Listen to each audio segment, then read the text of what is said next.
Como eu sei que ninguém vê aviso no final do vídeo, eu vou dar esse aviso agora, então por favor, não pule esse aviso, tá? Porque ele é muito importante, não pode pular. É o seguinte, a detetive Verônica, ela está de portas abertas e ela precisa de novos casos porque ela precisa de dinheiro pra pagar as contas dela. E é aí que entra você, meu querido inscrito. Você vai me mandar o seu caso no e-mail veronica.investiga@gmail.com, tá passando aqui na tela pra vocês verem o e-mail. E aí a detetive Verônica terá que solucionar o caso que você mandou pra ela. Vai funcionar da seguinte maneira, você vai escrever o seu caso, você vai escrever a sua história, pode ser no próprio corpo do e-mail, ou se você quiser, você pode mandar um PDF, você pode mandar um Word, né, se for muito grande o texto. No título do e-mail, você vai colocar o nome do caso, tipo, sei lá, o afogamento no lago, ou o caso das crianças assassinadas, não sei, seja criativo. Mas nós teremos algumas regras. Primeiro, não pode ser um caso real, com pessoas reais, tem que ser totalmente fictício. Também não pode ser um caso que você viu num filme, que você viu num livro, não pode, tem que ser algo original seu. Você pode sim se inspirar, não tem problema nenhum,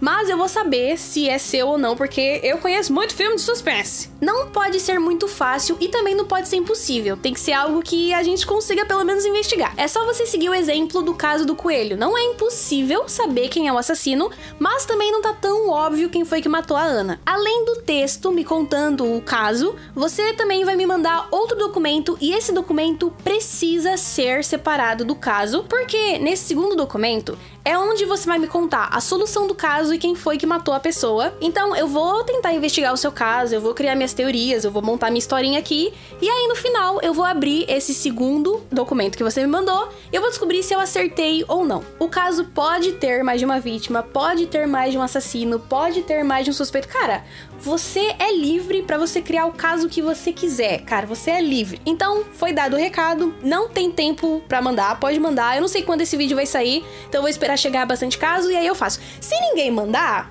aí eu finjo que alguém mandou e eu faço qualquer coisa, tá bom?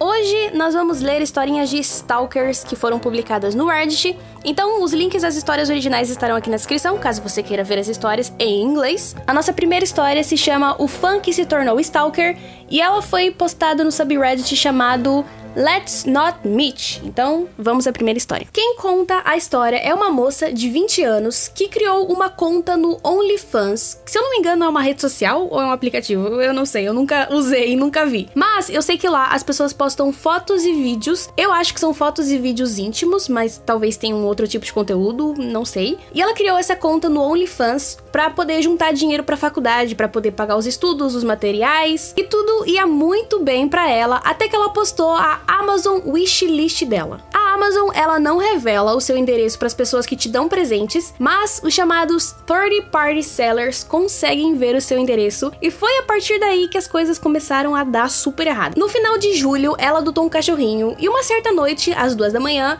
ela levou o cachorro para fazer xixi lá fora. Enquanto o cachorrinho fazia o pipizinho dele, ela notou que tinha um carro estacionado na frente da casa da família dela. Ela viu uma figura dentro do carro e dava para perceber que a pessoa lá dentro tava olhando pra ela, mas ela não conseguia ver o rosto da pessoa porque tava muito escuro lá fora. Ela ficou um pouco inquieta com isso, né? Um carro parado na frente da sua casa, uma pessoa olhando pra você. Então ela pegou o cachorrinho dela pra poder voltar pra dentro de casa. Quando ela começou a se mover, o carro estacionou na garagem dela. Ela pegou o cachorro e ela correu pra dentro de casa, ela trancou a porta, mas, graças a Deus, a pessoa que tava dentro do carro não se aproximou da casa. Na manhã seguinte, ela foi olhar a correspondência dela e o que tinha lá? Tinha um envelope endereçado para o nome dela no OnlyFans, com $20 dentro e não tinha nenhum bilhete. Na época, ela ainda estava morando com os pais dela, que não faziam a menor ideia sobre a conta dela no OnlyFans, então ela decidiu não contar nada pra eles. Uma semana depois, ela se muda para a cidade onde ficava a faculdade dela para poder se preparar para os estudos e começar a faculdade. E nesse ponto, ela tinha parado de postar as coisas, as fotos no OnlyFans, porque ela queria descobrir como aquela pessoa tinha conseguido o endereço dela. Ela, muito esperta e muito sábia, tinha assistido filmes e séries criminais o suficiente pra saber que ela poderia estar em perigo. E pra poder contextualizar a gente do que aconteceu, ela disse que ela morava em um duplex com estacionamento fechado. E é aqui que as coisas começam a ficar meio esquisitas. Certa manhã, ela tava planejando vlogar a viagem dela, porque em um futuro próximo ela ia começar um canal no YouTube. E aí ela foi até o carro dela, bonitinha, pra pegar a câmera. E quando ela chegou lá, ela descobriu que tinham saqueado o carro dela e que a câmera dela de vlog havia sido roubada. Ela se culpa por ter deixado a câmera no carro, mas ela tinha usado essa câmera na noite anterior e ela mora em uma área fechada, então ela nunca pensou que fosse um lugar perigoso. Além disso, a câmera dela não estava à vista, ela tinha guardado a câmera dentro do porta-luvas. Essa câmera, em específico, era a câmera que ela usava para gravar os vídeos, para poder tirar as fotos,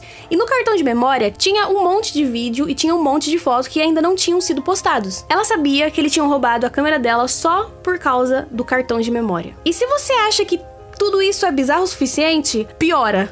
A partir deste ponto aqui, piora. Do lado de fora do estacionamento tem câmeras, então foi possível ver a pessoa que invadiu o carro dela e a pessoa que achou a câmera dela. Ele não tocou em nenhum dos outros 7 carros que estavam estacionados lá. Ele sabia exatamente qual que era o carro dela e isso dá a entender que essa pessoa estava observando essa menina já fazia um bom tempo. Depois que ele pega a câmera, ele dá a volta no duplex até parar perto da janela dela. O quarto dela fica virado pra rua e as persianas dela estão quebradas, então é muito fácil quem tá do lado de fora olhar dentro do quarto. Ela diz que ela tem uma cortina, mas a cortina só cobre parte da janela, então, ela é meio inútil. Essa pessoa ficou parada na frente da janela dela, assistindo ela dormir por 1 hora ou mais. Imagina que bizarro, você acorda no meio da noite e tem uma pessoa parada na sua janela olhando você dormir. Ela disse que ela não faz a menor ideia, porque essa pessoa não tentou invadir o apartamento, mas ela dá graças a Deus por essa pessoa não ter feito isso, porque, nossa, graças a Deus mesmo, imagina que horror. Essa pessoa vendeu a câmera em uma loja de penhores, e como essa garota que conta a história sabia o número de série,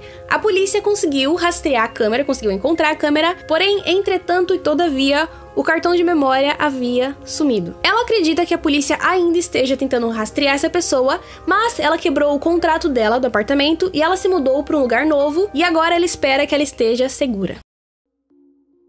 Essa segunda história, ela é um pouquinho mais longa e ela é um pouquinho mais pesada. Vai ter alguns temas aqui um pouquinho complicados, um pouquinho pesados. Então assim, se você for uma pessoa sensível, se você não aguenta essas coisas, não veja, tá bom? Pelo seu próprio bem, pela sua própria saúde mental. Se você não quiser sair do vídeo, não saia, porque eu não sou sua mãe, não vou te obrigar a fazer nada. Mas eu estou avisando, eu tô falando que se você for sensível, não veja, tá? Pense em você mesmo, pensa, cara, será que eu mereço me colocar nessa situação? Não, a resposta é sempre não. Se você quiser continuar aqui, é sua conta e risco, o aviso foi dado, tá bom?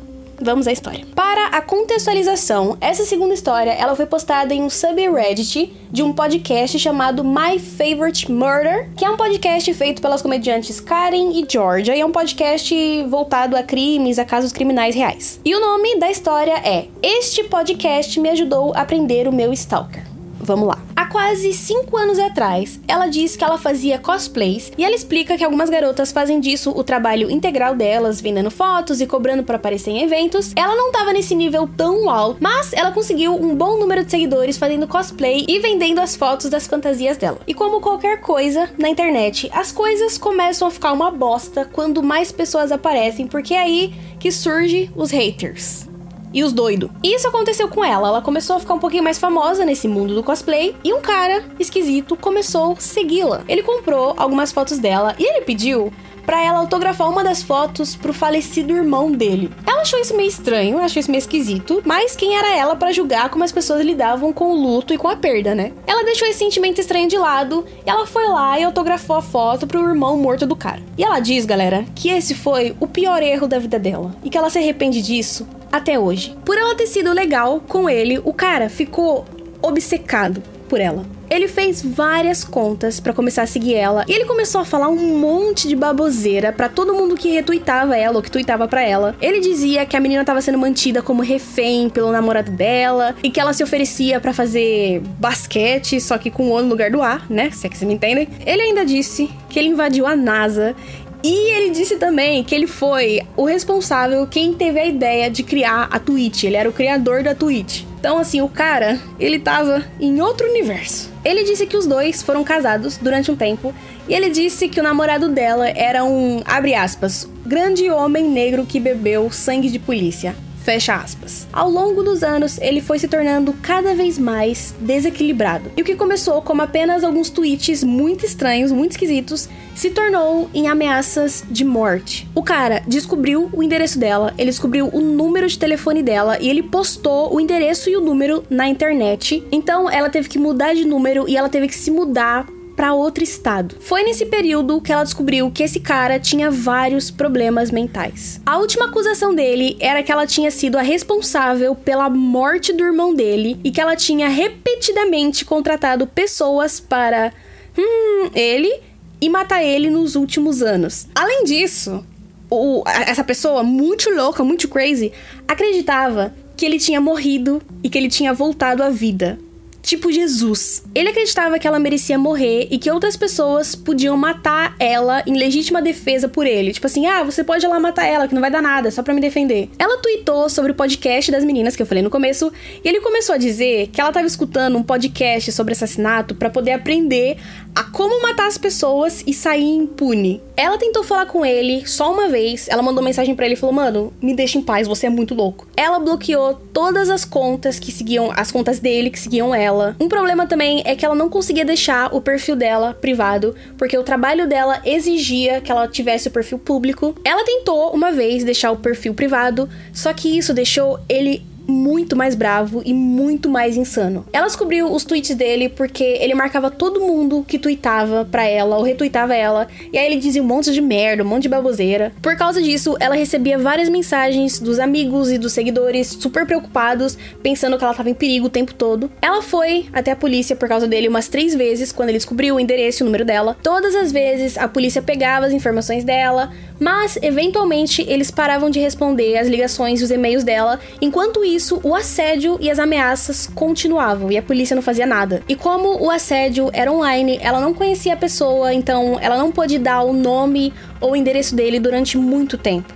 Uma vez, ela foi na polícia quando outra pessoa da internet, outra pessoa da mídia, da mesma cidade que ela, chamada Maggie Turney, teve a sua casa invadida por um stalker e o cara tava armado. A Maggie, ela foi esperta e ela se escondeu no armário junto com o marido dela.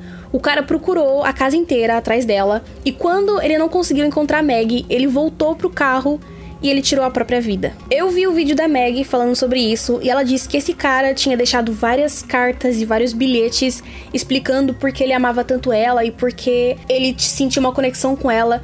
E ela disse que depois que ela viu essas coisas, ela não sentia mais vontade de compartilhar a vida dela na internet ou compartilhar as ideias, porque quando ela fez isso, uma pessoa que não tava bem...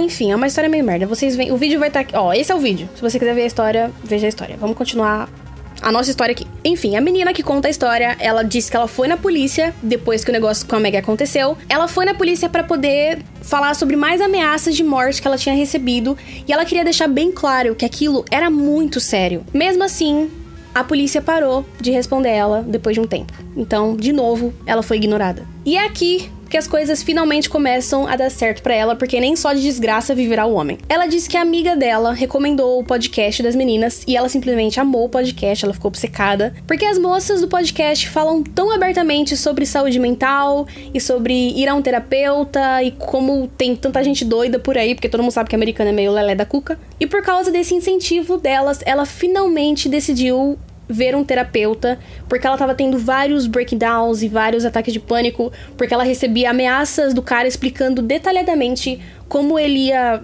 abusar dela e como ele ia matar ela. Todo santo dia, ela recebia vários e-mails e vários tweets sobre diferentes jeitos que esse cara poderia matar ela. Então, tipo assim, ninguém aguenta um negócio desse. Ela até envolveu o FBI, mas eles disseram pra ela diretamente que não existiam leis de proteção pra assédio virtual de pessoas que nós não conhecemos. Ela ficou escutando o podcast das meninas durante 1 ano e nesse meio tempo, ela conseguiu o trabalho dos sonhos dela em uma companhia incrível de videogames. E as pessoas do trabalho dela descobriram sobre o stalker dela e falou, mano, bora catar esse cara na porrada? E eles descobriram o stalker depois que o doido postou um print mostrando quanto tempo ele levaria do estado dele até o trabalho dela e quanto tempo ele demoraria pra matar ela sem que a segurança descobrisse. Ela estava acostumada a ser ignorada pela polícia e a não ser levada a sério, mas depois de ouvir tantos episódios sobre mulheres incríveis e empoderadas escapando de assassinos e lutando pela própria vida, que ela pensou, cara, Vamos catar esse cara na porrada. As pessoas do trabalho dela rastrearam as informações dele e ela finalmente soube o nome dele e o endereço dele.